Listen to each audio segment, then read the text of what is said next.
Bonjour Bernard. Bonjour Laurent. Tu es le président du club de Bénévent. Oui. Depuis combien de temps? Cette saison, depuis 2005, c'est la 7e saison. J'avais déjà fait un petit passage en 93 de 2 ans. Tu n'étais pas entraîneur aussi avant? Disons que j'étais entraîneur-joueur lorsque l'entente s'est créée en 1978. Et donc j'étais entraîneur-joueur, puis coach, puis président. Voilà. Donc tu as une longue carrière à Bénévent. On va dire ça comme ça, oui. Est-ce que tu peux me présenter ton club brièvement? Non, brièvement, l'entente sportive Bénévent-Marsac est née en 1978 de la fusion entre l'étoile sportive marsacoise et l'US Bénéventine. Voilà, donc l'US Bénéventine, c'est un club qui avait été créé en 1945 et Marsac en 1950. Voilà. Donc lorsqu'on a fait la fusion, Bénévent était en promotion de ligue déjà et Marsac était en promotion de première division à l'époque. Voilà, donc le club compte actuellement 157 licenciés, dont 17 féminines d'ailleurs. Voilà. Grosso modo, 55 joueurs seniors, une soixantaine de jeunes et une trentaine de dirigeants, 35 dirigeants. Voilà. Les équipes, elles évoluent à quel niveau? Alors donc l'équipe première évolue en promotion de ligue, l'équipe B évolue en première division de district et l'équipe C en 3e division.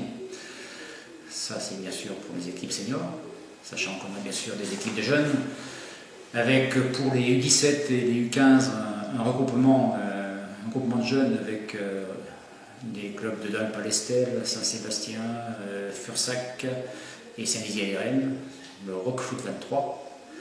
Donc on a donc cette année une équipe U17 et 2 équipes U15.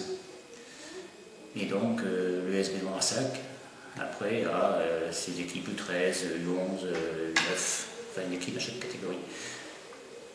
Une équipe féminine en entente avec Saint-Dizier au niveau des seniors et une école de football féminine qui s'est engagée cette année dans le championnat U14 et U18.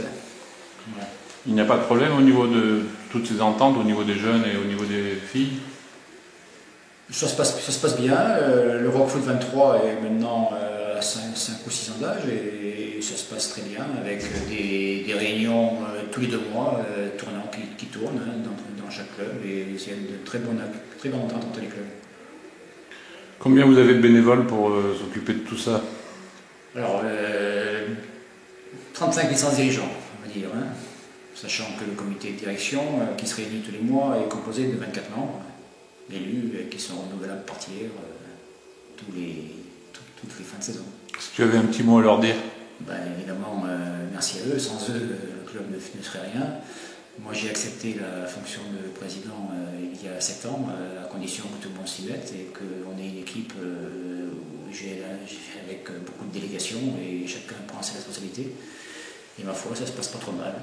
Avec mes 2 vice-présidents, André Mavigné et Brice Montelon, un bureau composé de 7 personnes et un comité directeur de 24 membres qui se réunit tous les mois. Donc c'est un club bien organisé. C'est ce qu'on dit, enfin j'espère. On a toujours des progrès à faire dans ce domaine. Ce que je voudrais quand même dire, c'est que l'importance qu'a chacun, parce que quel que soit le rôle d'un dirigeant, tout le monde a sa place dans un club et c'est important de pouvoir avoir tant de monde. Au niveau des arbitres, vous êtes en règle? Ah bien sûr, au niveau des arbitres, on est en règle. On a 4 arbitres qui font partie intégrante du club, avec un référent arbitre. On a mis l'accent là-dessus il y a quelques années et pour moi, un arbitre fait partie intégrante du club et ils sont bien sûr membres de droit du comité de direction, même s'ils ne sont pas élus. Pour changer un peu, quelles sont les ambitions sportives du club cette année et les années futures? Les ambitions sportives, ça serait, compte tenu du déroulement de la saison, puisque ce soir on est leader. L'interview se passe à Gouzon, juste avant le match de Gouzon, et donc je ne peux pas préjuger du résultat. Disons qu'on a pris une bonne option. Si on ne perd pas ce soir, ça serait une bonne chose. Même si on perd, on sera toujours leader, et donc l'ambition forcément est de retrouver la promotion d'honneur. Puisque depuis 12 saisons on était en promotion d'honneur, on a fait une descente l'an dernier avec une saison qui s'est vraiment mal combinée. Et puis cette année, on a l'impression que ça veut tourner. Ce qui est important, c'est d'avoir réagi après une descente, et véritablement, c'est pas si évident que ça. Et comment tu expliques justement cette descente l'année dernière? Il y a des saisons où on a l'impression que tout se goupille mal, c'était un petit peu le cas l'année, bon, peut-être qu'il y a un petit peu un phénomène d'usure, mais bon, jusqu'au bout, on pensait se maintenir, et puis finalement, voilà, ça ne s'explique pas trop. Hein. Et cette année, c'est pareil, on pensait repartir sur des nouvelles bases, on pensait faire des saisons de transition, et puis tout de suite, rien n'est appris. Ouais, donc c'est le football, ça va, ça vient. Hein. Est-ce qu'il y a des projets de rénovation, d'agrandissement à Bénévent? À Bénévent, on a en création un deuxième stade, essentiellement fait pour l'entraînement des jeunes. On a eu pas mal de soucis, la commune a mis quelques temps à le faire, mais bon, il va être opérationnel, je pense, dès la fin de saison. Là. Et c'est un stade qui est essentiellement fait pour les entraînements des jeunes, pour soulager un petit peu le terrain d'honneur. Quels sont les rapports du club de Bénévent avec le corps arbitral et les instances du football, le district et la ligue? Pas de problème particulier avec le corps arbitral, on essaye toujours que ça se passe du mieux possible. Avec le district, ça fait longtemps que je suis dans le football, donc ça s'est toujours bien passé. Bon, on a eu quelques petits soucis cette année sur des matchs qui nous ont été perdus sur tapis vert, bon, pour des problèmes de règlement. Et il s'avère que les deux fois, on avait raison, donc on a gagné en instance, donc voilà, il n'y a pas de problème particulier.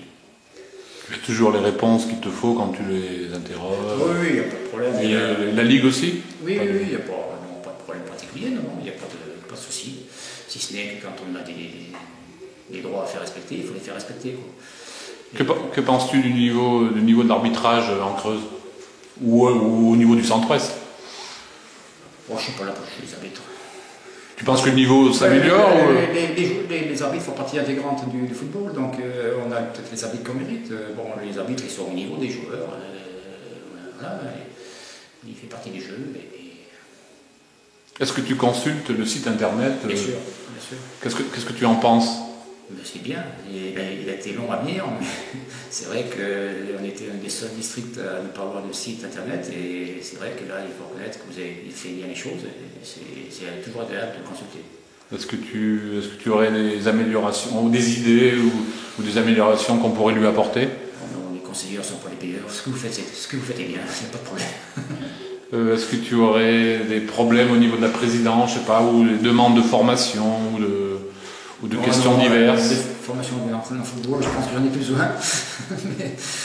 mais non, pas de problème particulier. Je voudrais quand même aussi remercier quand même tous nos partenaires, parce que pour faire fonctionner un club comme de 156 licenciés, il faut quand même des finances. Et donc on a des conventions de mécénat qui sont signées avec 8 partenaires, que je remercie ici, qui se reconnaîtront.